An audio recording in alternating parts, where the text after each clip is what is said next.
don't know by now, my name is Sarah Stern.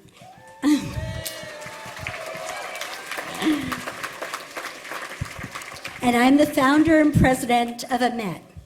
And it is my great pleasure to welcome you here tonight to EMET's 11th Rays of Light in the Darkness dinner, our most successful dinner yet. But before we begin, some thanks are in order. First of all, to the most incredibly talented, idealistic, bright, young, and hardworking staff anyone could ever wish for. Adam Turner, Jennifer Deckel, and most especially Deanne Heffernan. I've often said this, and I will say this again. Deanne, you are the Scotch tape that holds EMET together. Thanks also to Michael Gribov and to Met volunteer Mimi Greenberg for working so hard to help make this night the success that it is. And a special thanks to a crew of amazing young idealistic interns, Eliza Mintz, Daniel First, Hannah Isko, Laria Kalansky, Samantha Greenberg, Ellie Euro, and Benjamin Dweck.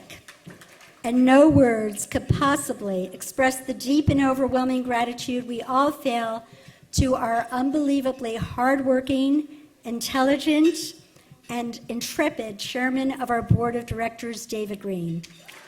David, Don Quixote had nothing on you. You dreamt the impossible dream about making EMET's mission, about telling the truth about Israel and the tough neighborhood in which it's forced to live, a force to reckon with, and a reality here in Washington. Thank you so much, David Green. Ladies and gentlemen, in 1939, shortly after the Nazis invaded Poland, my aunt, whose name I bear, and my birth name, Sarah Neuberger, was rounded up, was ordered to strip down naked and dig a hole, where she and other members of her shtetl, or her community, were summarily mowed down. This is what the world was like before there was a state of Israel. Jews were left utterly vulnerable and defenseless. Zionism is the national liberation movement of the Jewish people. In 1948, the State of Israel was born so that Jews would never again have to feel so vulnerable and defenseless. And approximately 50 years ago last week, in an attempt to, quote, throw the Jews into the sea, President Gamal Abdel Nasser of Egypt closed the Gulf of Aqaba and began amassing thousands of troops into the Sinai Peninsula and Gaza. The United States had withdrawn its emergency forces from Gaza and the Sinai, leaving Israel entirely cut off. France, which was then Israel's largest weapons supplier, imposed a weapons embargo on Israel. The United States sent word that they were going to remain neutral during that fight.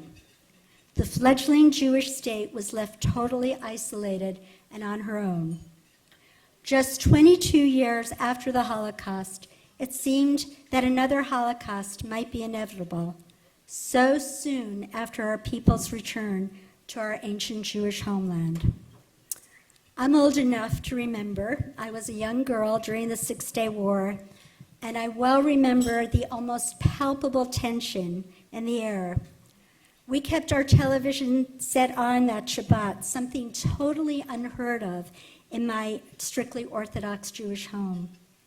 We felt that our breaths were held in from newscast to newscast, and every second we learned that Israel remained alive, we felt that we could exhale, if for just a little bit. My family, which was not at all wealthy by any definition, sent any extra dollars they could muster up to the Embassy of Israel, and we traveled down to Washington for a rally.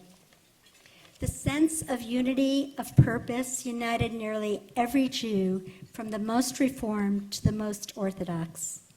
We felt that we were staring into the abyss. How could this happen in historical terms within minutes of the Holocaust? Yet between June 5th and June 10th, Israel defeated the armies of Egypt, Jordan, and Syria and came to possess the Sinai, the Gaza Strip, the Golan Heights, and Judea and Samaria. It's difficult to describe the sheer relief, bordering on euphoria, we had all felt when, after only 6 days of fighting, Israel was victorious. A renewed sense of Jewish pride left dormant through the 2,000 years of exile in which our people had experienced the Dhimmi laws, the pogroms, and culminating in the gas chambers and ovens of Auschwitz was finally awakened. My brother, who always went into town wearing a baseball cap to cover up his yarmulke, for the first time proudly wore his yarmulke on the streets of my town, White Plains, New York. I only pray that the sense of cohesion and of unity and of Jewish pride, which my generation was so fortunate to experience, could be experienced once again in my children's generation, many of whom have already experienced so much anti-Semitism on our college campuses. And after 2,000 years, the Western Wall, the holiest site for the Jewish people, which my grandparents and great-grandparents could only dream of praying at, was finally in our hands. And of course, the very first thing that the Israeli government did upon gaining access to the old city of Jerusalem was to give unfettered access to Christians and Muslims to their holy sites.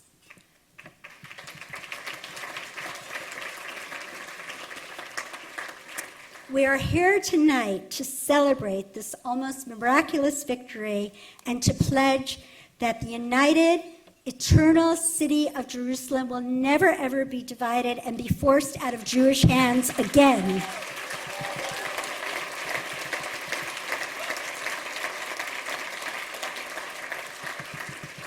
And to pledge that because the Middle East is such an unstable and perilous neighborhood, Israel must be always able to maintain the strategic depth that it needs to be able to defend itself by itself.